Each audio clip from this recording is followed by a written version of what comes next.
Mm, no, we don't have to do that.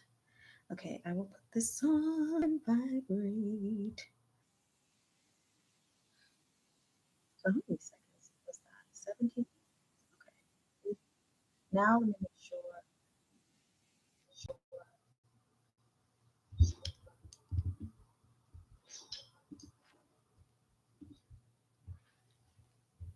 Okay, hold on.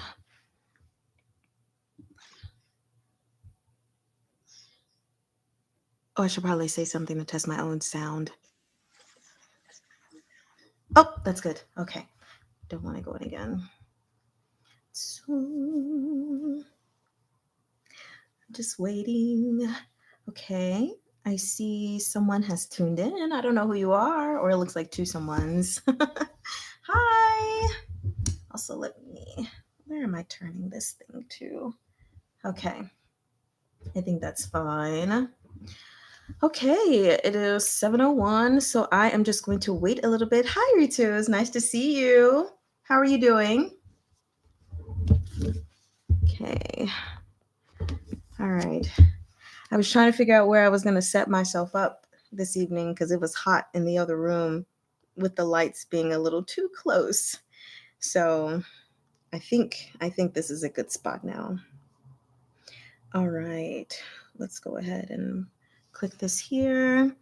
We're going to do, I guess, like I always do, and just give like 5 minutes for people to come in before giving an introduction and then starting. Can you just tell me really quickly if you can hear me well? I checked myself, but I always just want to make sure that others can. Okay,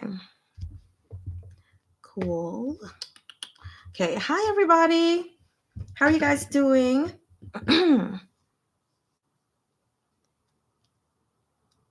Okay.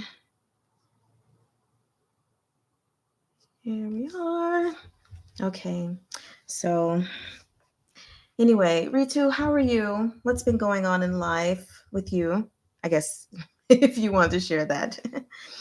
And let me make sure I've got my Patreon up.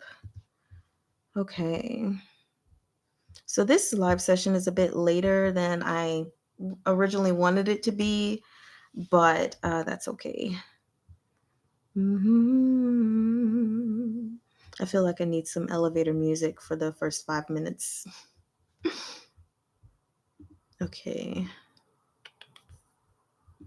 We are in. Okay. Good. Alrighty. So, anyway, I guess I'll talk randomly until we just get started. But anyway, oh, Ritu's coming. Hold on. It's 1 a.m. here. I'm so sorry. I'm so sorry. I know for someone else, they were like, it's 4 a.m. for me. And I was like, oh man, I did not mean to do that. But you said it's fine as you work at night. Okay. So you're used to being up at this hour. Gonna clean the house, brush your wig for Gumang. Okay. All right. Well, that sounds cool. Not the cleaning part. Cleaning never sounds cool to me, but everything else sounds cool. Let's see. We have Kylie coming over from Patreon. Says, hello. I am glad I'm able to make it. Hopefully, I won't fall asleep during the stream. Long day at work. Volume sounds good. Awesome. Well, I'm glad you can make it too, Kylie. It's really good to see you. If you fall asleep, totally fine. This is, like I said, this is kind of a weird hour. Usually I try to have things earlier, at least in the past. My sessions were a lot earlier, but because of the way that this week went and how next week is going to go, this was pretty much the only time that was available for me to do this live session. Because I went on a retreat to Pigeon Forge, Tennessee, Sunday through today. And I didn't want to do this live session on like a Saturday. And then you guys have to wait until Monday before we start volume 2. I was like, if we can do this Wednesday or Thursday, then you guys can at least get like the opening chapters for volume 2. So you didn't have to wait so long. So That's why we're doing it at this time. But generally speaking, I want to have the live sessions on either Friday or Saturday at 10 a.m. Eastern Standard Time. You can't meet the time requirements for everyone, but that seems to be the overall sweet spot for everybody. So, yeah. He said it's gonna be first Danmei convention in Poland. Wow, that's amazing. That's also really good. I think I remember reading a little bit about Poland and everything in one of your comments about what um, Danmei is like there, or just like views on homosexuality in general. So that's really cool that you guys are having a convention. You're happy to be part of this. Yay! So we have officially reached 7:06. So I'm just going to give like a quick rundown of what we're doing today, and then we're just going to go ahead and get started. So first off, I'm going to say, just like I said in my live reading session, even though I've had live sessions with you all before, I feel like every time now I'm doing something new that I didn't do before. So I'm like, kind of fidgety, kind of nervous about it. So hopefully this goes well. So it's something we can continue. But as the title says, we are doing a live recap and discussion of all things Remnants of Filth Volume 1. And so I am not a person that likes to just randomly ramble and not have herself put together, even though some things you kind of have to wing it, especially during live sessions. Nevertheless, um, I have an outline of what we're going to cover. So I'm going to go over that really quickly just to give you guys an idea of what we're doing. And then after this time, we can see if it's successful and if it's something we'll continue to do, or if we'll just, read a series and do something like this at the end. But anyway, let me go ahead and pull up my notes. So the first thing that we're going to be covering is actually character names. Not every single character that was mentioned, but the main like five or six that seem to keep appearing. But not only are we going to go over their names and the pronunciation, the definitions, I personally wanted to talk about the meanings of their names in correlation to their personalities. So far, at least, because we've got like 6 books left. So we're going over that. Another thing we'll be covering tonight is going to be themes of power and control. It's broken down into like 3 different categories. I won't say what they are. You'll just see when we get there. But that is another thing we're discussing. We're going to talk a little bit about the world building, but not too much, because I don't think there was a whole lot that we really need to dive into. A little bit of symbolism, Meatbun's specific narrative style, and things that stood out to me that I really enjoy. We're going to cover some YUWU questions, some things that maybe I want to find out, and probably you guys want to find out in the next book, or maybe sometime later within the story. Talk about maybe some possible themes that may occur based on what we've read. And then lastly, I only have 3 of them, but favorite or most thought compelling quotes from volume 1. So that is what we're covering today, tonight, to morning, wherever you are. Really quickly, Ritu says, my friends decide to organize this. Oh, okay, cool. And someone offered the place in the library to make the event. Gonna be little, 160 people and free. I mean, 160 people still sounds like a lot to me. Yeah, that's still a big thing. So that's very, very exciting. But let's go ahead and get started. And I just want to make certain once more. Okay, cool. We are all caught up on comments. So let's go ahead and get started. Now that I've went over our agenda, no, it's definitely agenda. So the very first thing, actually, before we do that, anyone have any questions? Because if you have questions, I can answer some now. Otherwise, we're getting started. I'll give you like a 5-second countdown, but not really. Okay. So first thing we're going over, and I like to look at myself to make sure I don't look like an idiot on camera. So let me move my screens so that I can keep an eye on myself. Okay. Alrighty. So the first thing that we are going to discuss, you guys, like I said, is character names, meanings, and personalities. So for those of you who don't have the book, or maybe you don't have any Seven Seas books at all, they have, oopsie, a little thingy in the back of all of their books, at least I believe all of their books, where they have the character names, locations, and all of that stuff, and a glossary, which the glossary is pretty much the same throughout the entire thing. And in the character names, they of course tell you the name of the character, if they have any titles, what their weapons are, who they are, and stuff like that.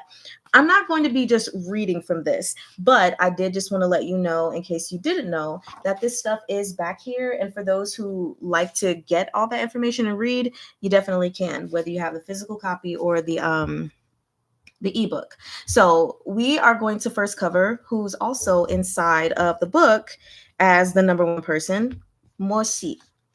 So let me see. The first thing that I want to say is how to pronounce his name. He said here was away from the keyboard. Sounds like a good plan. Awesome. Hi Stacy, nice to see you again. Okay, so the first person's name that we're covering is Morsi, and I am going to type his name in the comments really quickly. So for those of you who don't know, Mandarin has 4 tones, technically 5, but the 5th one doesn't count. And the tones, if you look at the way I wrote the name, Morsi, they have these little lines that tell you exactly how to say the words. So we have a line going down over Morsi's name. So it's going to be more. So, just going down, more.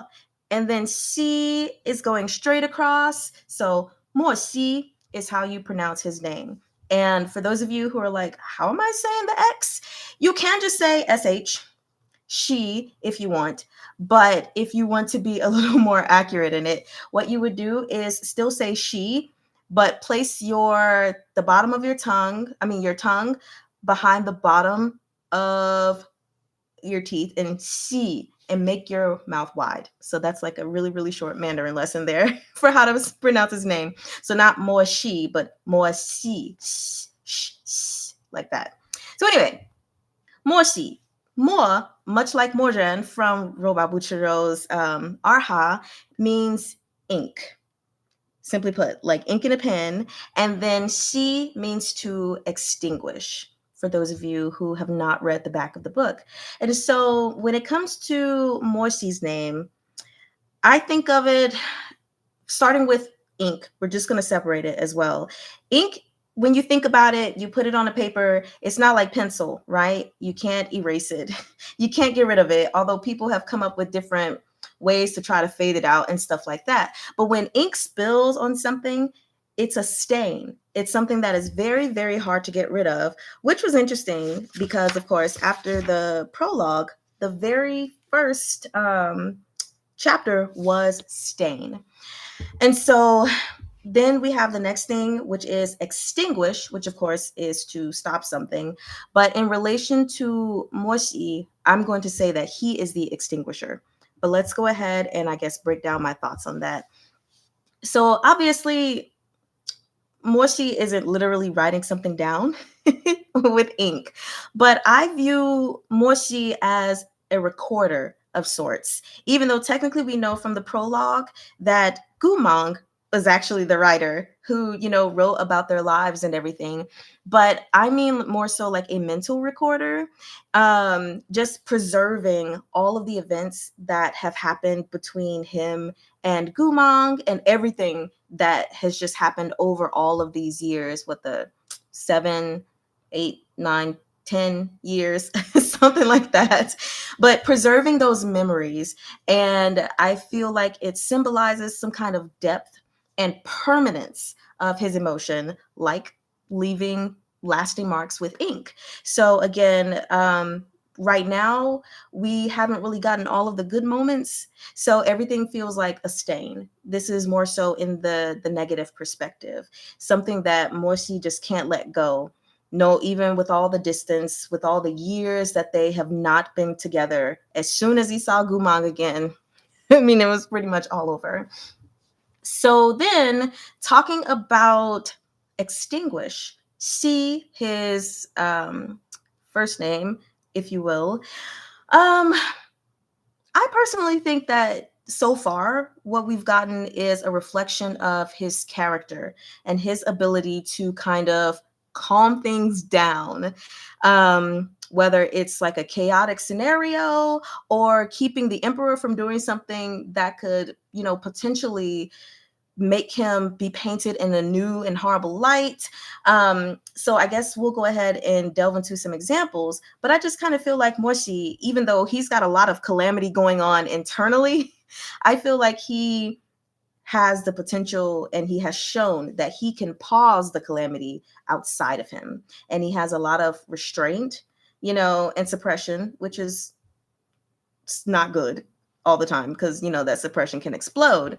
But let's go ahead and go to some examples. So for the extinguish, I am going to use 3 examples. The first one would be him taking the vow of calamity to save the 30,000 slave soldiers that the emperor was like, you know what? Let's just kill them all. To me, that was such a standout moment in showing how he was able to extinguish a potential problem, even though it wasn't one, a potential problem. I imagine if the emperor had managed to kill all 30,000 of those people, the rest of the kingdom, regardless of how low life the slaves are, I do think that would have negatively affected his reign over the people. And depending on if they had any sympathizers and any of the regular slave people who weren't warriors, could have, possibly rebelled from something like that because Gumang was the one that turned traitor, not all 30,000 of those people. So it's like those people literally fought for this kingdom. They fought for Chonghua. So to do something like that would have been calamitous. So that's like a potential calamity I believe that Morsi was able to extinguish by taking the vow of calamity, which by the way really sucks because like no matter what, 10 years of his life is just they're just gone, right? And if anybody ever turns traitor who's in the Wangba or the Northern Frontier Army, if they turn traitor, then he's going to be struck down. Like that really sucks. Anyway, so this shows number one his loyalty to them. I would even say in a way the emperor, but and his moral conviction. So then the next example that I have, him stopping actual calamity.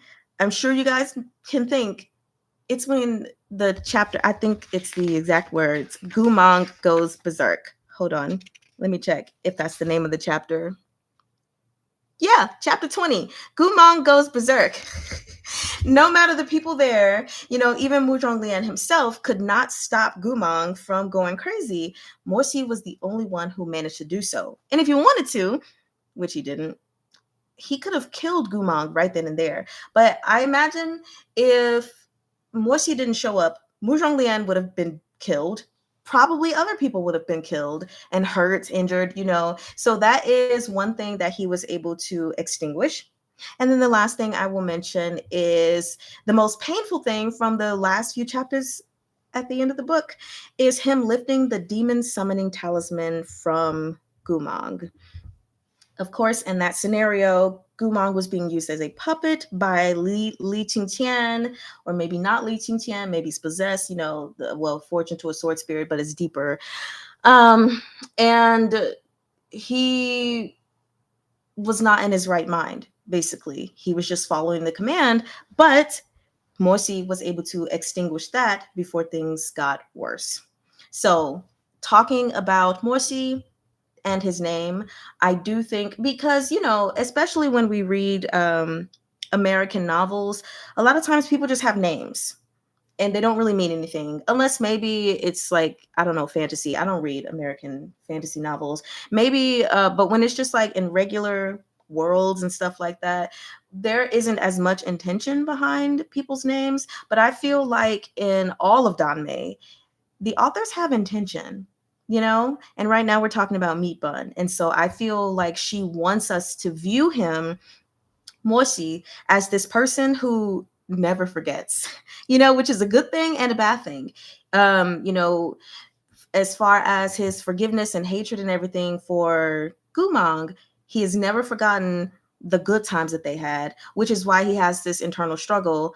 And then he also hasn't forgotten the bad, which is why, you know, he's like, I freaking loathe you. So she wanted us to view him as someone with that kind of struggle, but also having restraint and a moral compass, someone who has influence. So I really appreciated learning more about his name and the meaning and how I, you know, thought it was masterful to name him Moshi. So now we are going to Gumang. And I'm gonna type his name in so you guys can see the characters. Well, not the characters, the pinyin, which is the Roman characterization. So Gumang is going to be the same. Gu is going to be the same as Mo, as Gu. Gu, if I slow it down. And then Mang is actually going to go up. So Mang, Gumang. Bada bing. Good job. Okay, I'm just going to assume you said it out loud. If you didn't, that's totally fine. Um, Also, feel free at any time if you guys have comments or questions as we're going to say what you want to say. This isn't something where I don't want to just run through this whole list the whole night and then save questions till the end. You guys are more than welcome to say things now and, you know, live in the moment, because it's hopefully a discussion rather than just me babbling away. So let me go ahead and just put that out there for you guys. Okay, so now again, gu mang is how we pronounce that. So, oh, I'm sorry, really quickly. The other thing I want to say is Morsi's title is Shihujun, which is the literary way to say sun, S-U-N, shining in the sky. And we'll talk more about that in a second because, yeah, I don't want to talk about it right now. Oh, and I almost skipped something. This is why I'm glad I took a break. Really quickly, traveling backwards. Sorry, like I said, this is my first time doing this. So for the insight on Morsi, like I said, you know, I think his name encapsulates him being an observer, a protector, and just very self-restrained. The emotional growth that I feel we have gotten from Morsi actually happened in the end with him comforting Gumang and saying the thing that he said, like, I want you to, and realizing like, okay, did I say that because I'm trying to, you know, calm Gumang down, or did I say that because that's how I feel? So for Morsi's emotional growth moment, I think that him comforting Gumang in his suffering when he was getting rid of the summoning talisman and then questioning his own desires, I think that was growth for him rather than just being stuck in a place of denying how he feels about Gumang, you know, like, oh, I hate him. I don't remember anything good he's done, even though he definitely did. So, good for Morsi. Now going back to Gumang, or going forward to Gumang. So the first thing we have really quickly is his title, which is Beast of the Altar, General Gu. Um, I find it interesting because like Beast of the Altar at this current moment, the man literally has the mind of a wolf, so it's very fitting. So the other thing that I think, even though we haven't gotten a lot of information, is I think that name is intentional as well. From the perspective of thinking about beast and altar, I personally believe that Gumang is a sacrificial lamb or a scapegoat for something. Just don't know what it is yet because we're on volume 1. But let's go into his actual name, which is Gumang. Again, so Gu, it means to look after or to concern one's self with, to care essentially about others. And so, obviously, from what we've read in this volume so far, that checks out, because no matter what, Gumang has always been very protective over and just like caring of his soldiers.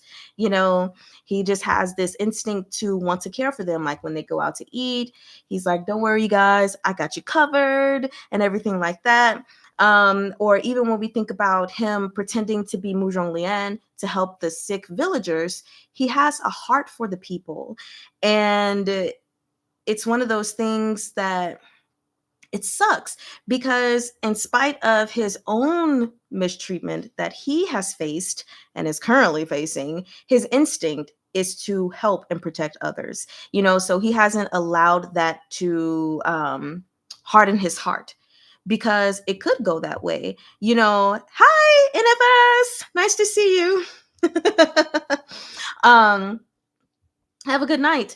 But instead of allowing that trauma that he's experienced from Wu Lian, just the way other people view him, from the emperor responding the way that he did, he still has a heart for the people, which is something that is so amazing, because he could have hardened his heart and just been such a foul person. I mean, he did turn traitor, but it's not that simple. I know it's not that simple. So we're going to get into that. But I just think that his last name, Gu, is definitely the embodiment of the very thing that he gives, but unfortunately, a thing that he does not receive, except in the past from Morsi, maybe. So let's read a comment from Kylie on Patreon really quickly. It says, loving the pronunciation lessons. Yay! Okay. It reminds me of the 3 years of Chinese I took in high school. Nice.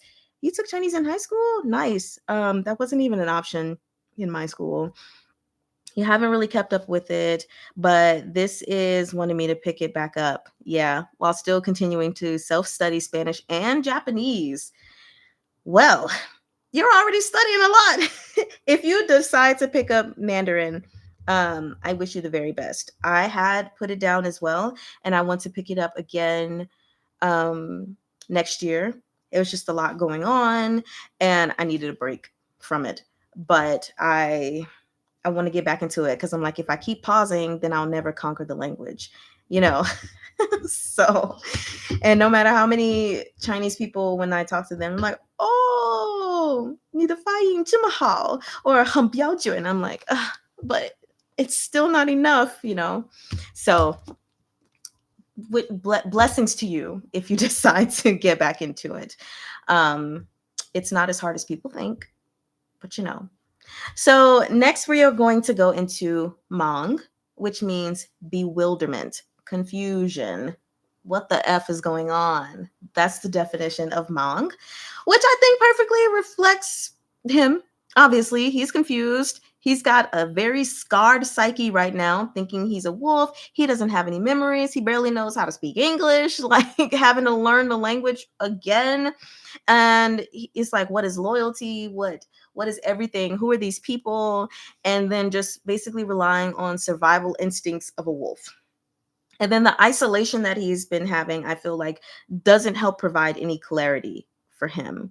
You know, so when we talk about him thinking he's a wolf, you know, metaphorically, I think his bewilderment really aligns, obviously, with the whole lone wolf thing. He's been abandoned by family. We don't know who his family was at all. Mom, dad, siblings, whatever. He's been abandoned by his country. He's been abandoned by his master, Mu Zhonglian. So yeah, he's extremely confused.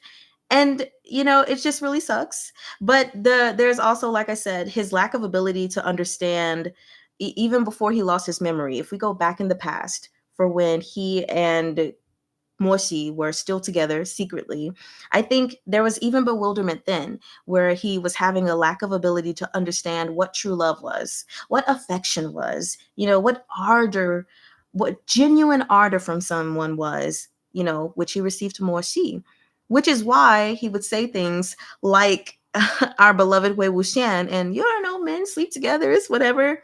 Don't think too hard about it.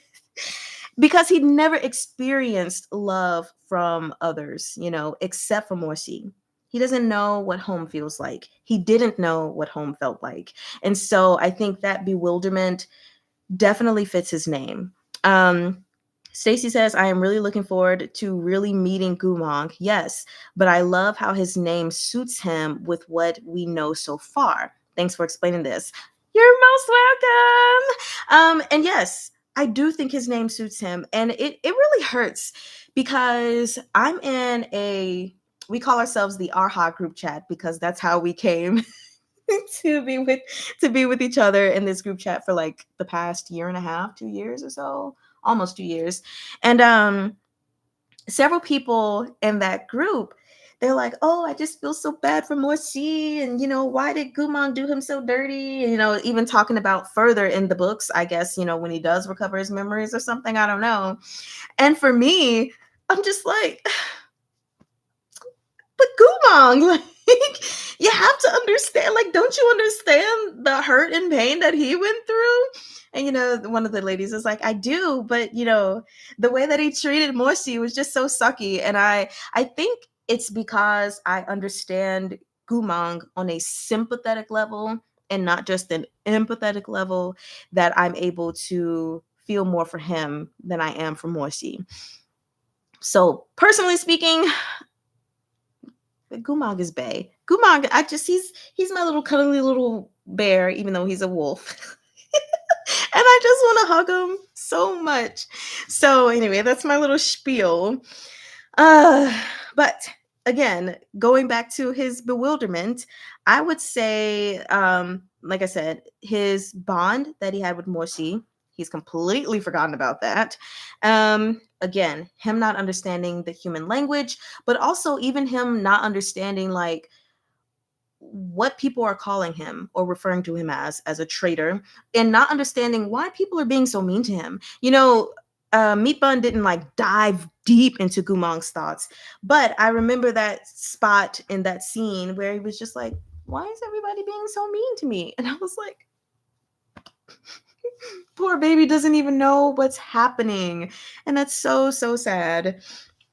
Anyway, like I said, for my insights on Gumong, I think his name is very moving, but it's also ironic because, again, with his instinct to care, his reality is chaos, and he gives that care, but he's not getting it in return. Or I will say he gave that care, but he didn't get it in return.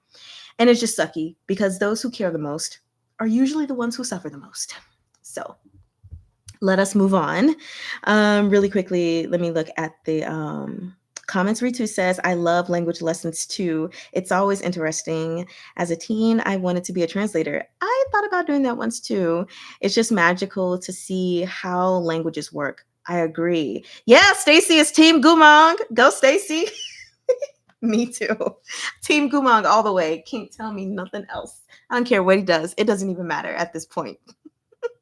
So now we're going to move to someone that I don't like, but unfortunately, he's very hot.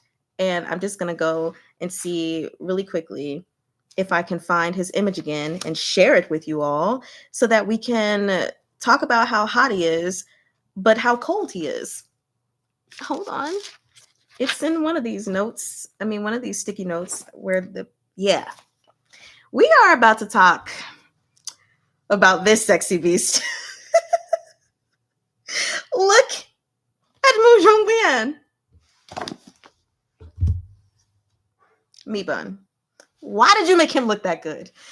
Anyway, so Mu Zhonglian. I'm going to copy his name really quick off my notes and put it in the comment section for you all. So Mu has a really weird looking thing. It looks like a letter V above it, essentially. So this is a bit of a weird one. This is the third tone in Mandarin, in which you're going to vocal fry, basically.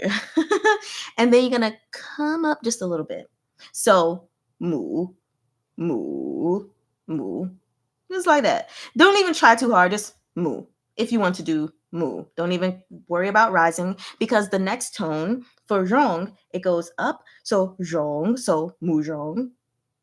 And then lian is going up as well.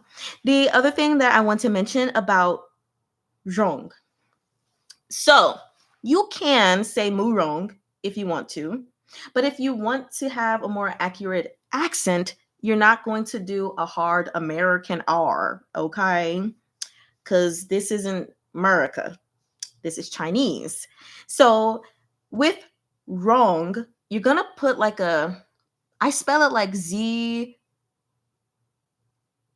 ZSH, or like, man, I don't know how to spell it. I forget how to spell it. Anyway, it's like a Z sound.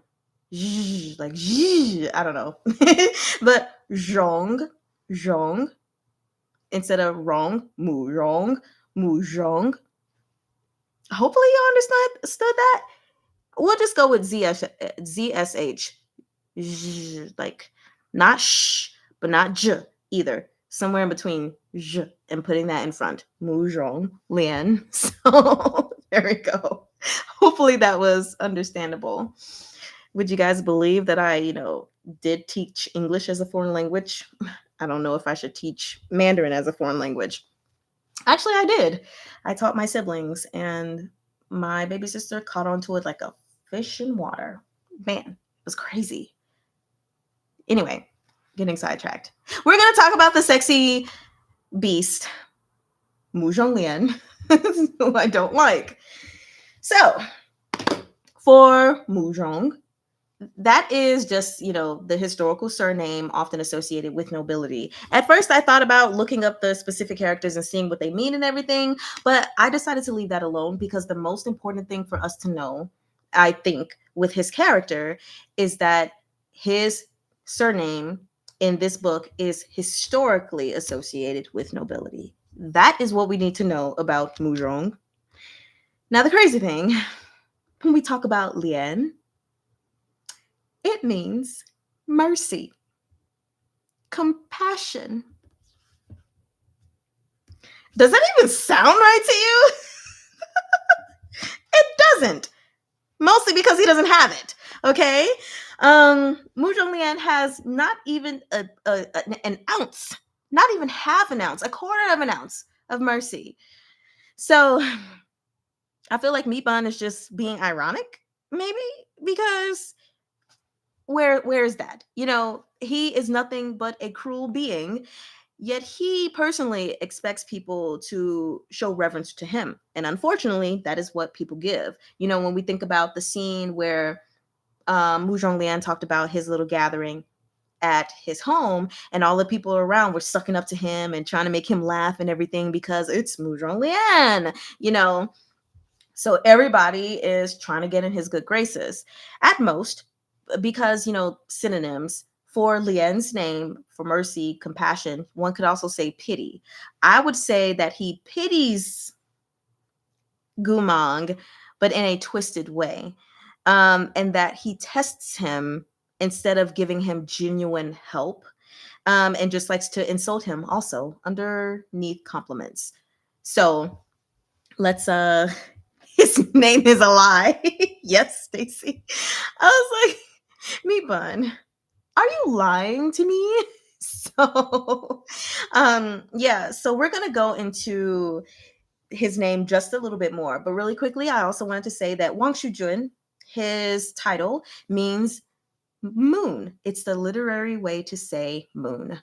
So anyway, the other thing to remember is that Mu Zhonglian, he is greed of Chonghua's three poisons. So he's revered, and again, he's power hungry. He has to be power hungry because the way that he, throws himself around, his weight around on people is clear. So when talking about what I mentioned as far as like insulting underneath compliments and then just turning and being extremely cruel, the example that I want to pull is slave collar. And I think that's the chapter name as well. I didn't do this intentionally, you guys, with my notes.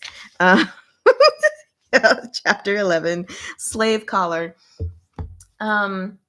So obviously, when the slave collar was mentioned, he was like, hey, go bring out the gift I got for young master, who's so talented, so nice and benevolent, only for the collar to turn around and be this thing that he can use to physically torment Gumang, So it's like, where's the mercy in that? Where's the compassion? Where's the pity? Or even thinking about the chamber of ice and how he tortured Gumang there, even though the man clearly did not have the answers that he was seeking. Or even thinking about the, what do I have here? That note's not clear to me. I'm not going to say that note. Anyway, those are two examples of him being the opposite of what his name is. So I look forward to learning more about him to see why that is his name. Because Mu Zhonglian is essentially just a representation of beauty, false refinement, false elegance, because this man is a drug addict. He's addicted to ephemera and moral corruption. And there's just like this, in my opinion, reoccurring tension between appearance versus his true nature. So the appearance, like, bring out the gift I got for him. True nature immediately comes back out, So there's really nothing there that's hidden in my mind's eye. But as far as insight on Mu Zhonglian, I would just say his name adds depth to his villainous allure. So I want to know why he's so cruel. Not to say that every person has to have a why, but I feel like there is a why. I mean, there's a book, now that I'm sitting in my room, with him on the cover. So there's clearly a backstory, right? And we need to get it. And I hope we don't have to wait till volume 5 to get it, but I guess we probably will. So anyway, let me sit that back there. So anyway, we know the cause of his villainy currently is Gumang, but we don't know the root. That's what I want. I want the root. So Ritu says, I started re-listening to YUWU yesterday. Oh, okay, cool. And it made me devastated to fully realize this guy remembered birthdays of his comrades. Yeah. And then he couldn't get this fucking proper burial for his people. Yeah. I think I spazzed a little as much as I could about it in that specific video where I talked about it, but that was really hurtful. Like, it hurts so bad, for the emperor to not, like, a name. It's just a freaking name, and you couldn't give them what they were born with, a name. They fought for you. They killed for you. They died for you. Regardless if you think they should or should not have, you couldn't offer them something as simple as a name and a proper burial. Like, what kind of wicked, low life, down, bad emperor do you have to be to not give something like that? But before I digress, yeah, how could he not betray after that? Yeah, which even Morsi said he understands that. He understood the betrayal, and it even mentioned that he could forgive that. The problem was that he went to the Liao kingdom, which are the people that killed Morsi's father. So that's that. Let's go ahead and go to the next person really quickly. Hold on, I think I see another comment. Ritu says, Meatbun made me stick to never say never, but I really don't want to like Mu Zhonglian someday. Like it was with losing my hate toward Morjan. No, I don't want to like Mu Zhonglian. I want him to forever stay the hot guy that I hate. Okay, yes. Meatbun, don't make me like him in some twisted way, because I will be upset with you. So now the last person we are going to cover before we move on, which I feel like, no, we're not going to be able to make it through all these notes that I had. I'm going to have to figure something out. Is Yue Chunqing. Really quickly, I'm going to copy his name and put it in the comment section. Okay, so Yue Chun Ting. So you could say ching, like cha-ching, but what you're going to do is take the tip of your tongue and put it behind your bottom teeth and widen your mouth. So ting instead of ching, ting. There's a difference, even if it's hard to hear. So Yue Chunqing is his name. our goofy little guy. So his name, it means moon. Yue is moon. And then Chunqing is clear morning. So his passage is very short, but I just feel like he is a balance of like, light calmness and just like that lightheartedness for us. And he seems like maybe a stabilizing presence in tense situations or just throughout the novel. Maybe he will give us more light moments that won't be so heavy. Hopefully he represents some kind of like hope or clarity or something like that. But right now he's just the comic relief who embodies innocence and loyalty, um figuring out the world essentially and learning, like the moment where he thought his buddies, where he fought Li Qingqian and his buddies flew away, and he's like, oh man, I thought they had my back, so he seems like a really nice character. I like him. Hopefully we get to see more of his trinkets and everything, and I want to see him excel in something. That would be very nice. But other than that, I really don't have a lot to say about Yue Chunqing. I just really wanted to like get him in there really quickly. So the other thing that I have to say really quickly before we move on from the names, because I feel like we're taking too long because I talk too much. So I already said how I feel about Beast of the Altar, Gumang being a sacrificial lamb or a scapegoat for something bigger. But the thing that I wanted to point out is Shihejun, meaning sun, it's in a literary fashion, and Wang Shujun, meaning moon in a literary fashion. So when we talk about Shihejun as the sun, I want to speak specifically about both of these people in relation to Gumang. So for me, I believe that Morsi represents life, giving life, something that is bright and essential, a warmth and protection, hopefully, and a moral guidance for Gumang while he's in his darkness. Even if it wasn't accepted in the past, that's what he was trying to be. And so symbolically, also, I think that Shihujuan is going to expose things, but more so for positivity, hopefully to help Gumang.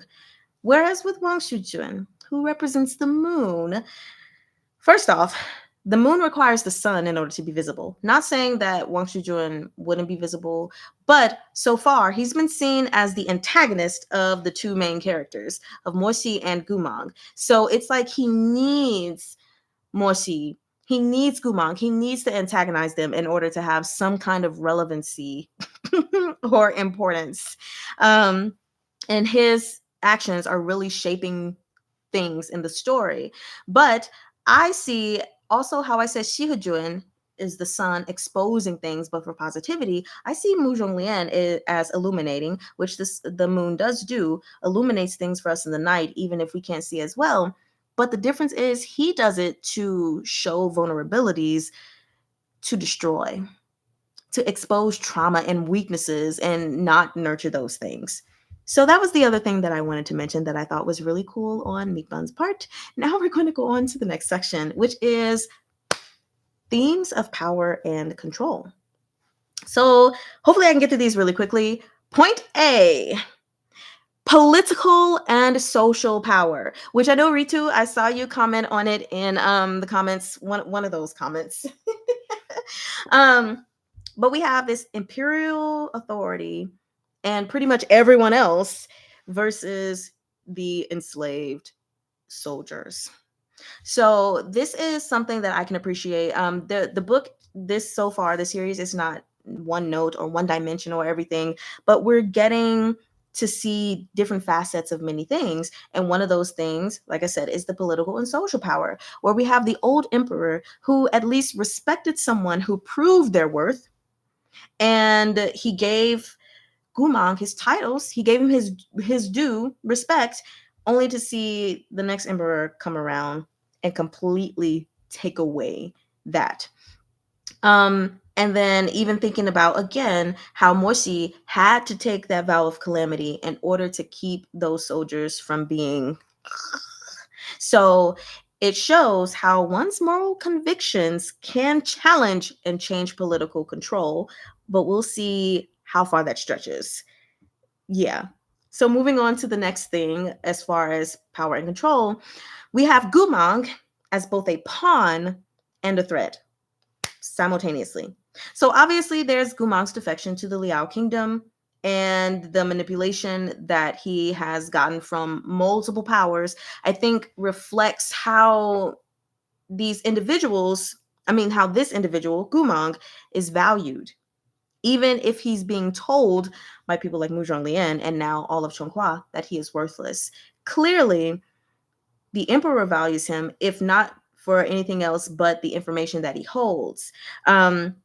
He had more value before when he was a warrior for Chonghua, but oh man, he was a pawn. He was a threat because he definitely hurt all of those people when he was in war. On Chonghua's side, he hurt the other team, I'll call them. And then when he divulged to the Liao kingdom, then he was a threat to Chonghua.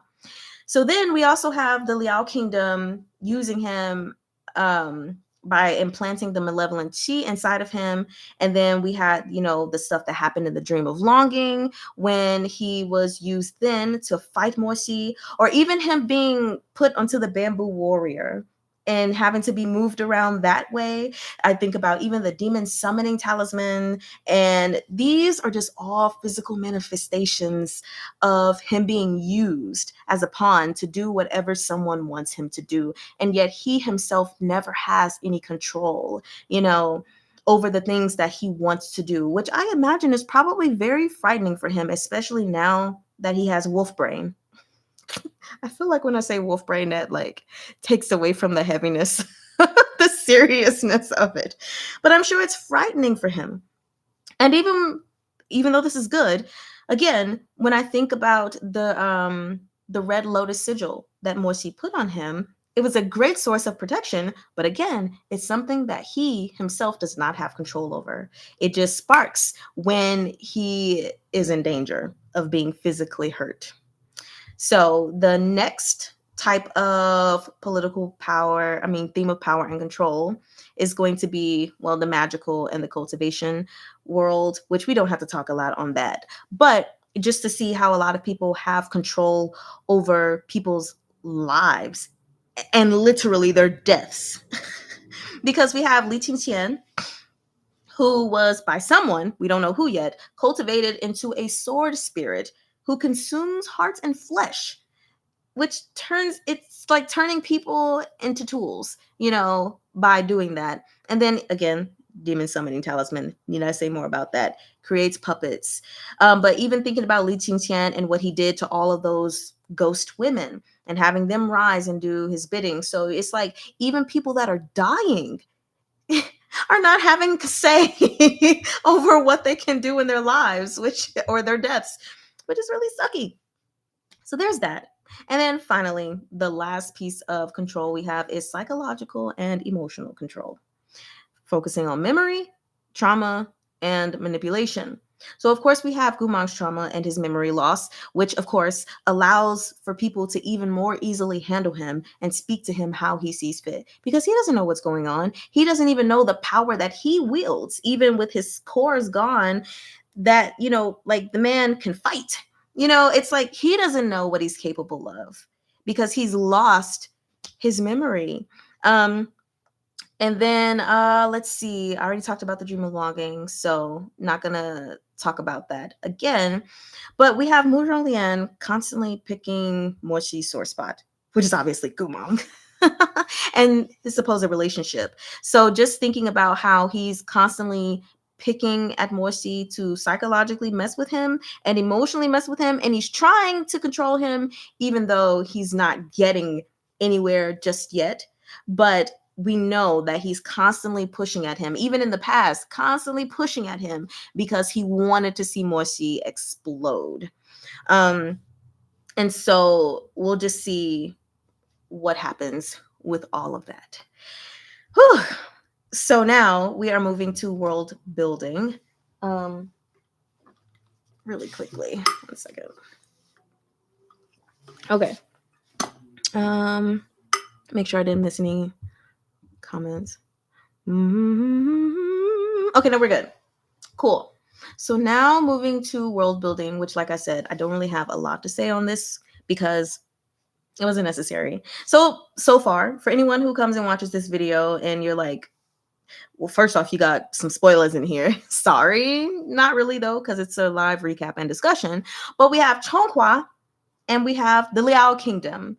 So we're speaking culturally, militaristically, and morally. They contrast completely. Chonghua is the righteous country, or whatever you want to call them, the righteous people. Okay, they practice cultivation in the good way. They're good, righteous, and civilized. Whereas the Liao Kingdom is bloodthirsty, vicious, and savages. Okay. Because wherever they go, I mean, they're killing people and they're eating their flesh and stuff, which is really disgusting. So, also, yes, Gumang, I want to know, why did you specifically go to the Liao Kingdom? Because they're nasty, quite literally. um, and I also wonder if he was doing that stuff with him. Like, was he eating? Okay, hopefully not. That may make him a little less attractive. So then we have the Luome Pavilion, of course, which is the place where all the righteous people get to go and have their excuse to be corrupt. That is how I view it. It is a place where all the traitors are imprisoned. And if they want to sexually abuse him, they have the right to do that. If they want to talk down to them, they have the right to do that. If they want to beat them, they have the right to do that. And in Gumang's case, they're not even giving him his due money when they do those things or attempt to do those things. Which then I guess if they attempt and they don't succeed, then yeah, I guess they don't give him the money. But anyway, so we have that. And then obviously we have, this is the cultivation world, which we haven't gotten a whole bunch of information, diving deep into it and everything. But obviously people have spiritual cores, like in Modao Zushi and everything. There are demonic weapons and non-demonic weapons is what I'm going to call them. There are sword spirits and there's malevolent chi. So obviously the sword spirit is something we're still figuring out. So I can't really comment a lot on it. But malevolent chi, I would say, is probably the opposite of whatever cultivation method that is used for Chonghua. Malevolent chi belongs to the Liao Kingdom. And I couldn't remember the name. We're gonna call it righteous tea. That's in Chonghua. So then we also have forbidden practices in this world. No homo. You can't be a homosexual, okay? No guy on guy stuff. Not in public. And no creating sword spirits. But someone has anyway. But also, can we add no eating people to the list? I think that would be very nice. Anyway, that is pretty much the world we have right now in specific locations that have some importance. Stacy says Chonghua doesn't seem like a very nice place despite them being the good guys. Absolutely. It really doesn't. You know, looking at like the slavery, the like I said, them being hypocrites essentially. It just doesn't seem like a nice place. Leah, hello. I don't think I've ever seen your name before. Hi Leah, nice to see you. You said BB but Morsi is there. And then you got this tired AF emoji. Yes. So I wouldn't want to live in either place. Let me make up another place in this world and I'll go live there. Yeah. Okay. So now let's move to symbolism, which I only have two things. So if you guys have some things that stood out to you that you think are symbolic for something, this is your chance to go ahead and put them in the comments now, and then I can look and see what you guys say. So for me, one of the things that stood out in symbolism was obviously, bye Leah, the red lotus sigil that was placed on Gumang and the sigil that was placed on Morsi as well. Obviously, it symbolizes protection. It also symbolizes ownership and loyalty. And I find it ironic, but in a good way, that even with the emotions that Morsi has, leaning more towards his feelings of like hatred and resentment toward Gumang, that even with that, his sigil that was placed on Gumang was still protecting him, which is why people weren't able to physically harm Gumang because of that thing that they did together with each other. And so it's kind of like one of those things where even when you're separated from someone that you care about, even if there's some bad things that have happened between the two of you, it kind of reminds me of like, you don't wish anything bad to happen to them ever. And it's kind of that's what's happened in this case. Morsi would not want those things that people were trying to do to him to happen to him. He would hate to find out that, Gumang was raped and beaten and stuff. Even like when he went to the Chamber of Ice and he saw how horribly Mu Zhonglian had hurt him, it hurt him, And so he fed his spiritual energy into him, as it was called, spiritual energy versus malevolent chi. But he fed it into him to help him heal because he's like, I can't see Gumang hurt this way.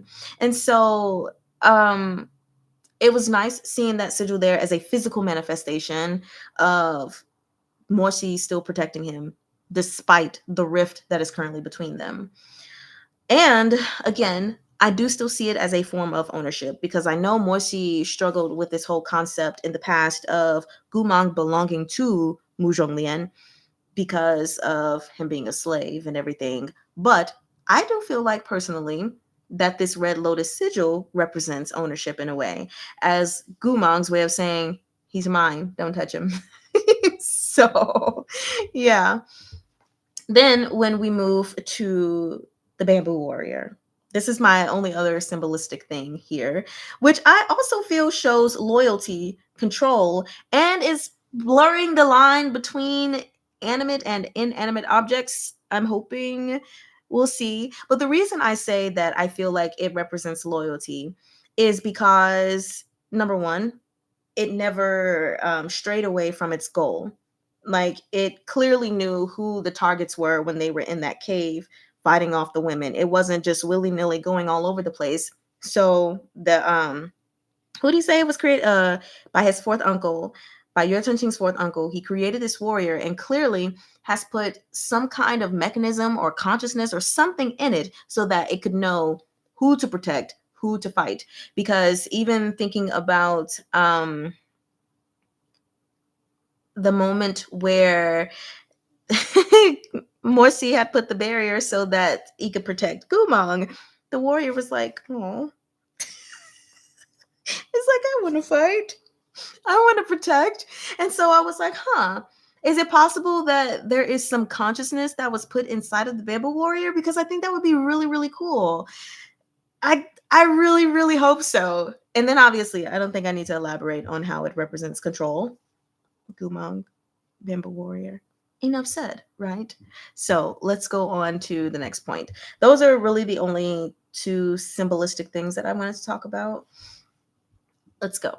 So now we are on Meatbun's narrative style, which I don't know if I did this before in any of my other videos, but for those of you who don't know, I probably did in my last one. So Meatbun is just the short way people say her name, but the name is Zhou Bao Bu Chi Zhou. So Zhou Bao is Meatbun, Bu is doesn't or not, and Chi is to eat, and then Zhou by itself is just meat. So Meatbun does not eat meat. That's where the name comes from. Okay.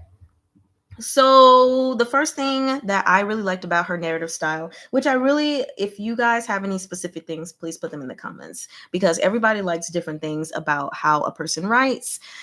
So the first thing that I really liked is the multi-layered points of view and focus. Like we're not just coming specifically from one person's point of view and going from their thoughts alone, even though clearly we are really, really high in Morsi's point of view. Like I said, we do get moments where we're in Gumang's point of view, like, why is everybody being so mean to me? Really quickly, Stacy says the Lotus Sigil is very interesting. I hope we learn more about when they did that. Yes, me too. It's nice that it shows equity since they gave it to each other. Yes, absolutely. I love that you mentioned that. It wasn't just one of those things like an alpha marking his omega. It was like both of us are marking each other. Okay. Yeah. So I love that you mentioned that. Yes. But yeah, I like that we're getting multiple perspectives in moments where we are seeing what multiple people feel. Like, obviously, we get all of Morsi's internal struggles with his love, his hatred, his moral responsibilities, and everything. All of that is deeply explored, and it gives us great insight.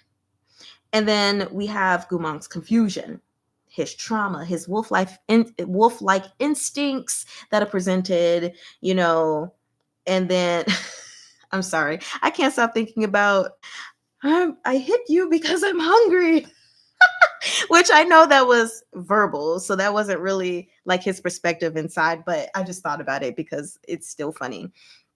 So for me, I feel like the effect that the multiple perspectives has as a reader is that we get to feel like this empathy for other characters or sympathy, and then just like the tension. And it gives us an understanding of the stakes a lot more. And it just allows us to feel more connected to the story because it's not just one person's point of view, it's several people's point of view, even if we have a main view that we are getting, so it's pretty cool. Now, when we go into, yes, another thing I really like about Meatbun's narrative style is going to be the symbolic and poetic language, which this is something that I even liked in Arha. Can I give you specific examples from Arha right now? No, I cannot. But I really like her writing style in general, which I know, of course, contributes. I have to give props to the translators as well, YUWU and Ray. So props to Meatbun, YUWU, and Ray. But one of the things that we already discussed the literary meanings of like the sun and the moon, but even something as simple as one of my favorite lines, which I pointed out in that video, was the whole example on page, what was the page? We'll get to it later. Wangshu comes, Wangshu goes, Shihe comes after Wangshu goes. Were they the sun and the moon, taking turns to rise in the east and set in the west, not stopping until they had killed Gumong? Like, a lot of people think that poetry is super complex and blah blah snore makes you have to think really deep and don't understand things, but it's a lot of times it's also very simple. And I love that poetic nature that she has in her writing. And a lot of times I feel like her style of writing conveys a lot of themes and emotions are brought right in front of you to the surface, not leaving you in question of how the main characters feel. You get their feelings up front and raw. It's explicit. And you don't have to state the feeling. Like, she's not saying, Morsi hates Gumong. Morsi loves Gumong. Morsi is struggling with his love and hatred for Gumong. But the way that it is written, you can hear the struggle without it just being directly said like that. So, I love that. And then obviously, I already said the names themselves, very poetic in nature, very thought provoking. So, love it. I think I saw a comment. Stacey said, I keep thinking of this and how perspectives are changing as we progress with this story. For real. Yeah. Yes. Which I think was one of the things that, was it Ritu was afraid of, like, if we gain perspective on Mu Zhonglian, how is that gonna change how we feel? So, but yes, I absolutely love the different perspectives. And then another thing that I love about her writing, their writing, is, well, because I like to suffer, it's dark and it's mature and it's brutal. Yeah, I like to hurt. I don't know why, but I really like to hurt a lot when I read. I don't know. I guess it's kind of like when, a person goes through a breakup and then they listen to sad breakup songs. Maybe it's because of the trauma that I've experienced that I'm like, yes, give me trauma. But I love it, because there are some authors who have written stories that aren't as hurtful. Like when I think about Stars of Chaos, because I read that, or when I think about even Monk Shishu's Thousand Autumns, even though there's some hurting things in there, those stories are not like angst that is stabbing you in the heart over and over again. But Meatbuns is, and I love that so freaking much. Although I will say in Arha, sometimes I felt like she was hurting me and it wasn't even necessary. It was just a bunch of dog blood. So hopefully that's not the case in YUWU, but we shall see. Anyway, but yeah, I think I hit my chest a little too hard there. But yeah, we have the trauma, the slavery, abuse, violence, psychological things that are happening to people, and it's just so brutal. And then it's paired with all of these complex emotions. So it's great. It's not just hate to hate or hurt to hurt or torture to torture. It's layered. And I want to know what all of those layers are as we peel back. So if you like suffering, let me know in the comments. I want to know who likes angst a lot and who is scared of angst. Please let me know. But we have Leah here says this is the perfect series then for me to hurt. Yeah. Yeah. And then Ritu says, it hurts. Yeah, it hurts. It hurts a lot. And it's going to hurt some more because I did read up to volume 3. So I know it hurts more. So next thing that I really like is we have the dark, brutal tone, but then we have the humor and relief. Yay to Yue Ting. But it's not really just him. It's several moments where things are just funny. Like I know there's something specifically that happens in book 2, and I'm just so ready for it because it just made me love Gubang even more. He's so adorable. But we're in volume 1. So yes, we have this great balance of like heavy themes, but giving us comedic relief and just seeing like the quirks of people. Like we have Yue Ting, who's very naive. Even though when it comes to his morals, I can say I am happy that he stands on those. Like, for example, with the whole ephemera thing. And he was like, I don't need to have that drug. I'm good. But then we have him just very bendable because when they were walking into the cave, Muro Lian was like, "Ah, you guys are being so loud. A baby could hear you coming." And he was like, I'll walk lighter. And then Morsi was like, don't you think he already knows we're coming? And he was like, okay, well then I'll walk heavier. That was so funny. I was just like, yeah, Chunji. It's just too funny to me. And then even thinking about him not knowing how to curse. It's really funny, the names that he's just throwing out there because he's like just a pure-hearted person. And so again, I really like having Yue Chunqing in there. And I'll be thrilled to see all of the other lighthearted moments that we have.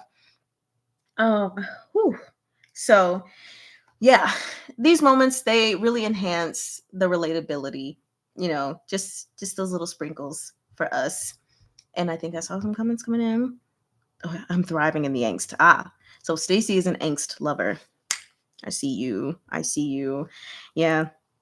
We'll see what other books that are being read will have angst in them. And I think I just got a comment on Patreon. So let me see really quickly from Kylie. It said, oh, so Kylie definitely likes angst as well, even if it hurts. So not just light angst that's like, oh man, that sucks, but hurting angst. Yes, but the angst makes the sweet moments so much more sweet. This is also my first time reading Meatbun's work. Oh, yes, I remember you telling me that. Yeah, in the comments. So I am looking forward to the ups and downs of this story. I look forward to them with you as well. And I am also deeply scared. I'm very, very scared. Also, for this to be your first reading with Meatbun, honestly, I think this is a good first because don't get me wrong, Arha is very good, but I feel like, mind you, I haven't read the entire series, but just knowing certain things that are in Arha, that Remnants of Filth is a lot more palatable and a lot easier to recommend to other readers. So I think it's good that you're starting with this one in particular. Also, let me make sure all my things are in. Okay. And then we have Ritu says, nice moments feel better after trauma. Yeah. I mean, they say you can't really appreciate something until you go through hell. Right.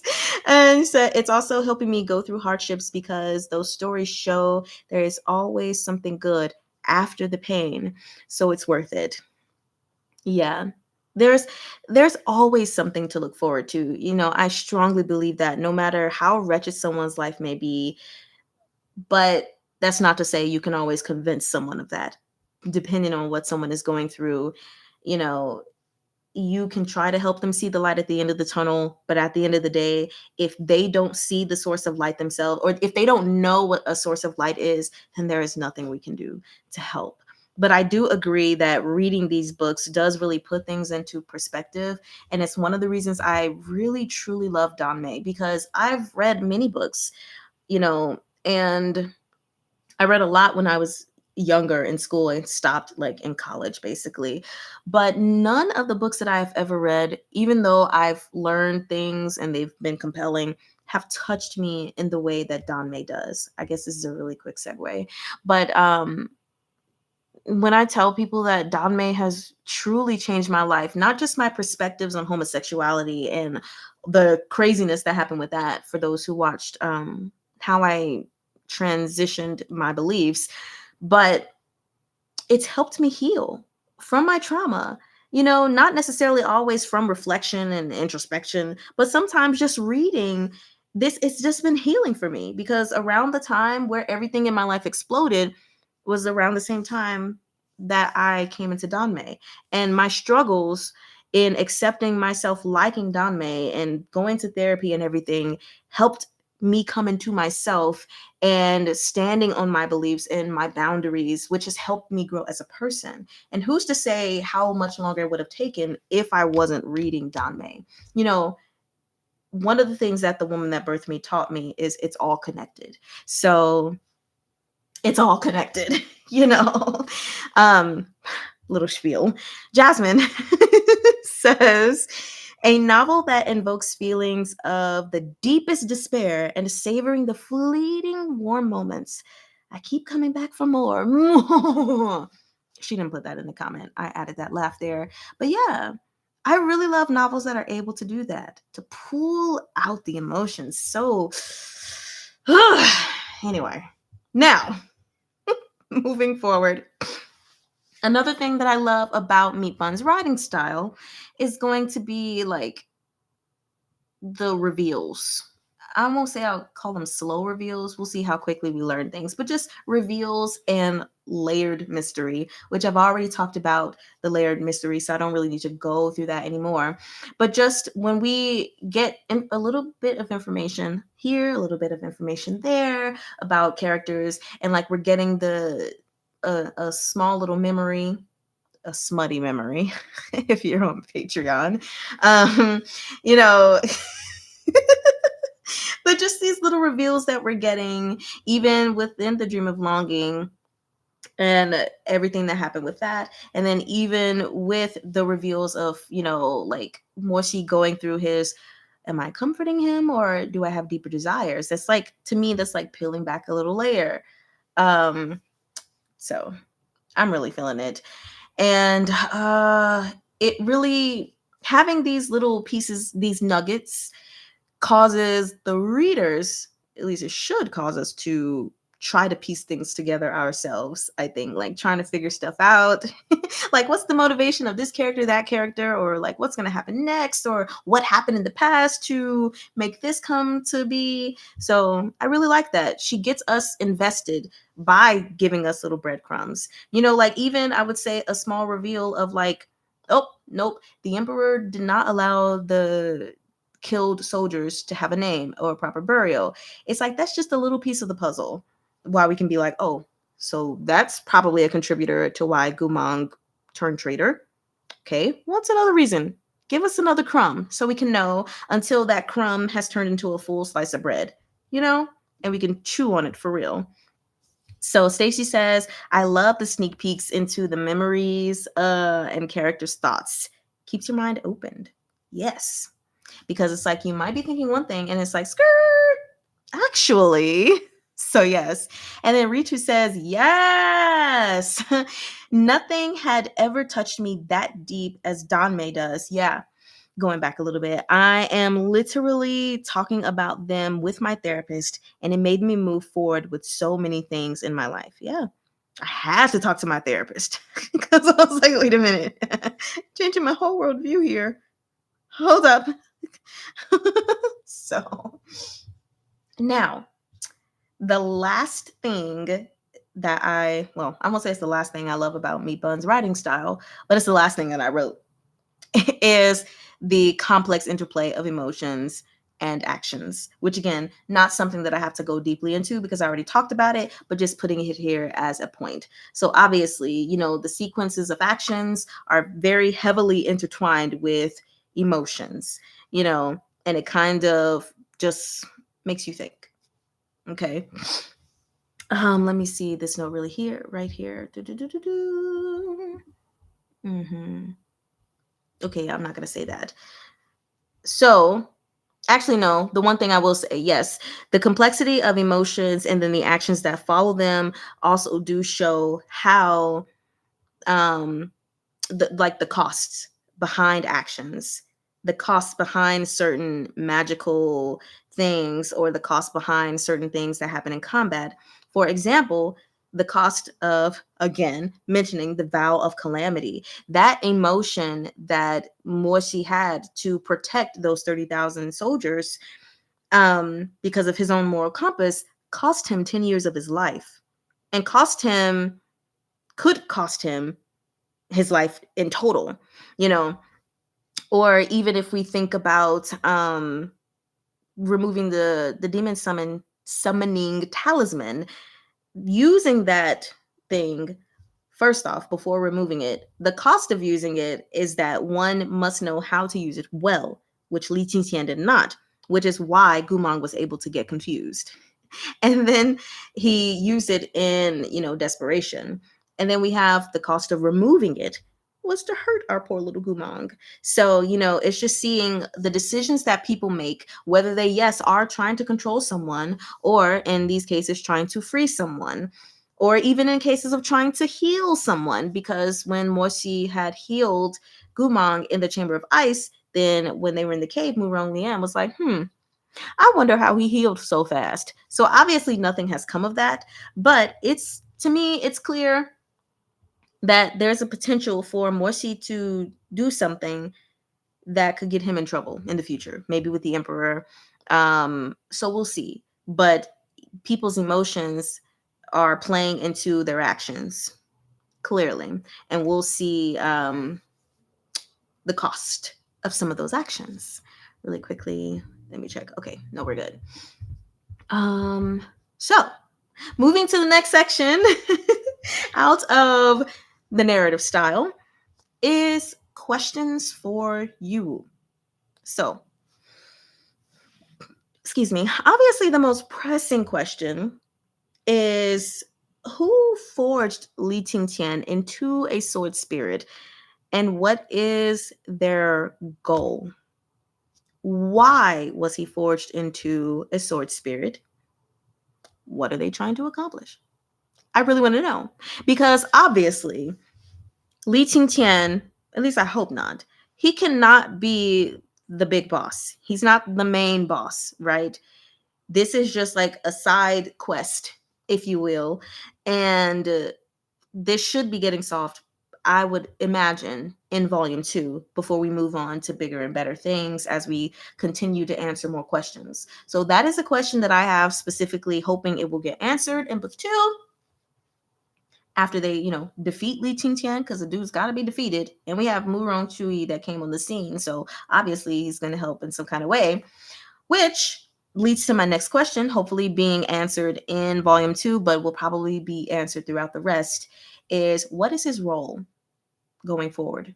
Who is he in relation to everyone else? And what is his dynamic? What is his relationship with, say, Mu Zhonglian? What is his relationship with Yue Chongqing? What is his relationship with Morsi? Even what is his relationship with Gumong, at least in the past, we'll see. So who is he? Obviously, he's an important character, because I'm not trying to be funny. But when the last words in a book are Muzhong Chu Yi, clearly he's important. So we'll see. And then he, even is the ending. Hold on. The ending picture. But yeah, he's the last 2 words in this book. So that is my second question. My third question is, and this won't be answered in the next volume, obviously. But how do Morsi and Gumang reconcile their emotional and physical battles? That's pretty much it. Also, who gets to take Gumang under their wing? Which I technically already know the answer to, but if you haven't read this, then obviously this is for you. Is it going to be, so who's going to win in finding out, against Li Qingqian, because the emperor put them on this battle against each other? Is it going to be Mo Xi, or is it going to be Mu Zhonglian? Who's going to win, and who's going to get Gumang, and how are they going to treat him once he's in their grasp? Which we already know how Mu Ronglian's going to treat him. So I guess the real question is, if Morsi is the one who gets him, how is he going to treat Gumang while he is holding him captive in his home? Who knows? A comment that came up says, Stacy, was he deliberately placed in Luomei Pavilion? Are you asking me? or is this just a question to think about? Because I definitely think that Mu Zhonglian intentionally placed him in Luomei Pavilion. That's my personal opinion, because Luomei Pavilion is the place where traitors get tortured. And if there's one thing we know about Mu Zhonglian, it's that he likes to torture Gumang specifically, but I'm sure he loves to torture other people if given the opportunity, if they do something. And so, yeah, he is over the Luomei Pavilion. So he definitely placed him there with the intentions of Gumang being thoroughly destroyed, which obviously was not happening because no one could touch him really. So, yes. Because let's see. I mean, at the end of the day, no matter how much someone likes torturing someone, it takes a lot of energy. So I can't imagine him, even though he's fighting for it, just because he really doesn't want Morsi to have Gumang. I don't think he would want to have Gumang in his presence every day, all day, which is probably why he placed him in Luomei Pavilion. Because it takes energy to be hateful. Essentially, even if someone wants to keep feeding off that, it takes time and energy to torture someone over and over again every day. But he did say, to the emperor, like, even if you're not going to give him to me, don't give him to Morsi. So I think he really doesn't want Morsi in his estate or his home, his care. But if he has to, he'll do it. So my other question, which hopefully we will get answers on in the next book, but that may be over the span of a couple of books, is what are the implications of Gumang having this malevolent chi inside of him? I want to know, because we saw all of the ghost ladies, like, oh my God, bowing down to him and everything. So with this malevolent chi and with him absorbing it, what can he do with it? How does it affect his body in a negative and or positive way? Those are just some things I kind of want to figure out. And even with him not having his two cores, how much weakened is he really? So those are the questions that I have for YUWU, next volume, and just throughout the story. And let's see, morally ambiguity and ethical dilemmas. These are a couple of things that I'm wondering if they are going to be themes throughout YUWU. And the first one is making choices under pressure, because we all love doing that, right?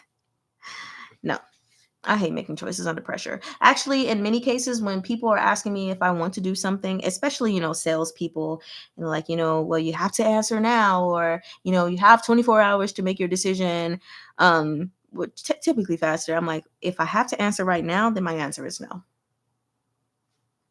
But anyway, yeah, I don't like making decisions under pressure, but I am wondering if this is going to be a theme, just even thinking about Morsi making the decision to do the vow of calamity, because even with that, he was fighting for them, and the emperor was like, you're not going to rule over them. Like, come on, my guy.